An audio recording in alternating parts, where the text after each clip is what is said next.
Good morning all of you. तो बच्चों, हम आज पाठ पढ़ेंगे पहलवान की ढोलक। पहलवान की ढोलक जिसके लेखक हैं फणीश्वरनाथ वेणु जी।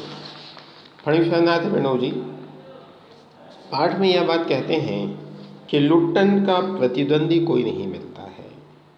काला खां के संबंध में भी यह बात चारों तरफ मशहूर था कि जैसे ही वह लंगोट पहनकर आता है और आ अली कहकर अपने प्रतिद्वंदी पर टूटता है, प्रतिद्वंदी पहलवान को लकवा मार जाता है।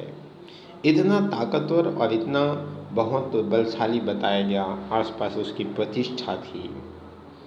लेकिन लुट्टन ने उसको भी पटक कर लोगों का भ्रम दूर किया। उसके बाद से वह राज दरबार का दर्शनीय जीव हो गया है।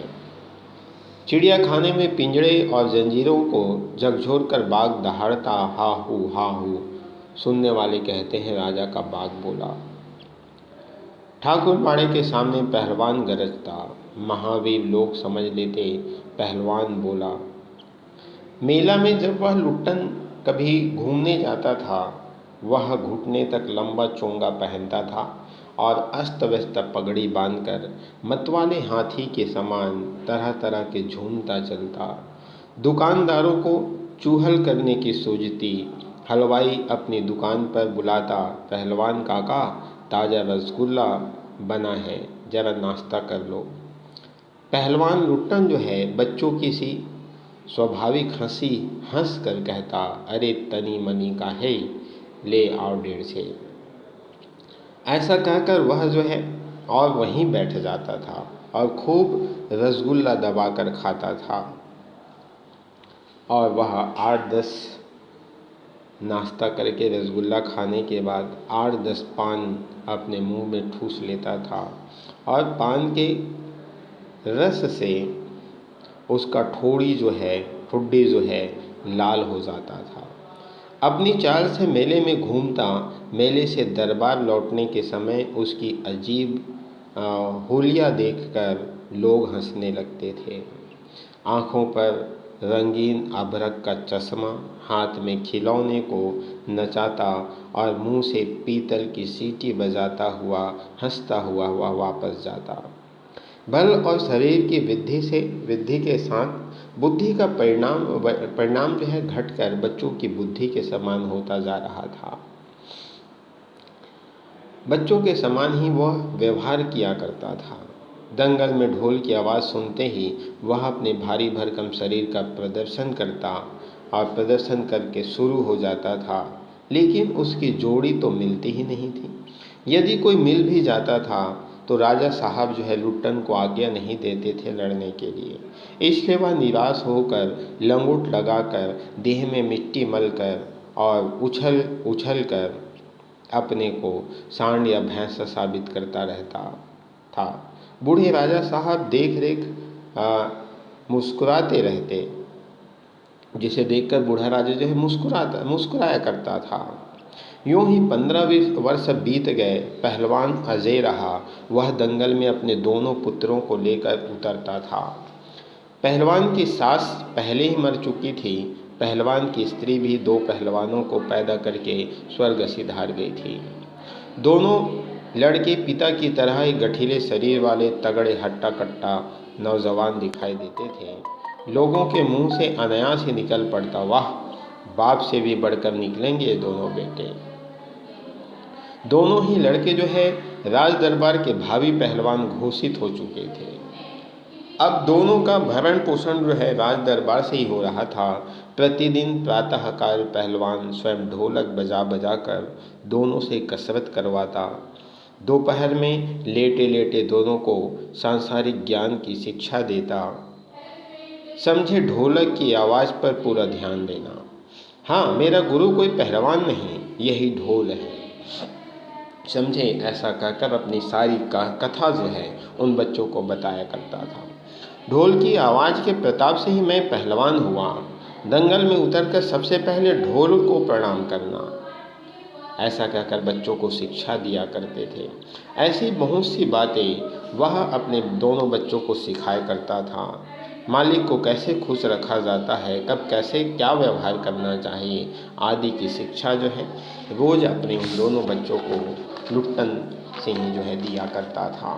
किंतु उसके दीक्षा पर किए कराए पर एक दिन पानी फिर गया। वृद्धा राजा जो है स्वर्ग सिधार गए। अब नए राजकुमार ने विलायत से आते ही राज्य को अपने हाथ में ले लिया।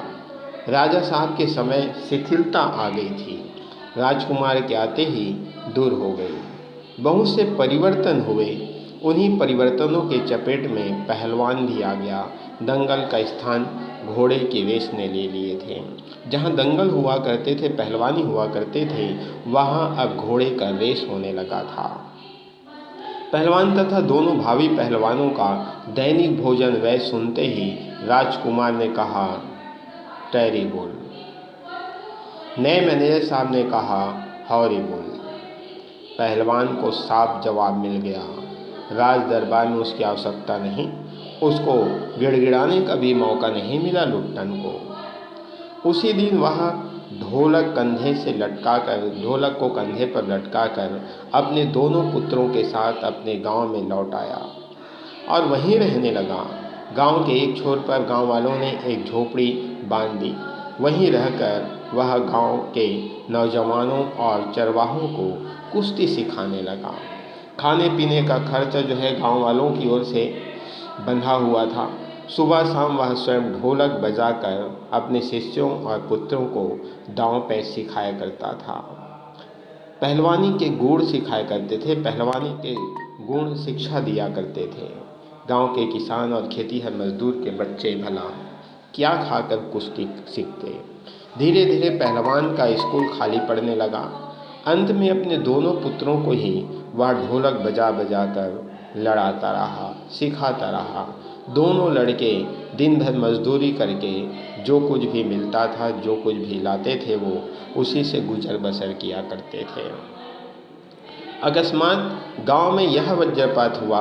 पहले अनावृष्टि, फिर अन्न की कमी, तब मलेरिया और हैजे ने मिलकर गांव को भूनना शुरू कर दिया। चारों तरफ मलेरिया और हैजे की बीमारी जो है फैली हुई थी। गांव में प्रायः सूना सूना चल रहा था। घर के घर खाली पड़ गए थे। रोज 2-3 लाशें जो हैं गांव से उठने लगी थी। लोगों में खलबली मचा हुआ था। चारों तरफ कलरव हाहाकार मचे हुए थे, क्योंकि किसी के हृदय में रुदन के बावजूद भी लोगों के चेहरे पर कोई ऐसी पीड़ा थी जिसे कोई बता नहीं पाते थे। शायद सूर्य के प्रकाश में सूर्योदय होते ही लोग कांखते कूखते करहाते अपने अपने घरों से बाहर निकलकर अपने पड़ोसियों और आत्मियों को ढांढस देते थे। कहा करते थे, अरे क्या करोगी रो रो कर, दुल्हन जो गया सो गया तो चला गया, वह तुम्हारा नहीं था, वह जो है उसको तो देखो। अरे जो चला गया, जो मर गया तो मर गया, लेकिन अब जो जीवित हैं उनको देखना होगा, उनको संभालना होगा। ऐसे लोग एक दूसरे को ढांढस बंधाया करते थे। भैया घर में मुर्दा रख के कब तक रोते रहोगे, कफन की क्या ज़रूरत है, दे आओ नदी में इत्यादि। ऐसे लोग जो हैं कफन वगैरह की भी ज़रूरत नहीं है, नदी में ऐसी दे आओ, ऐसा कहकर समझाया जाता था। तो बच्चों आज के लिए इतना ही। धन्यवाद।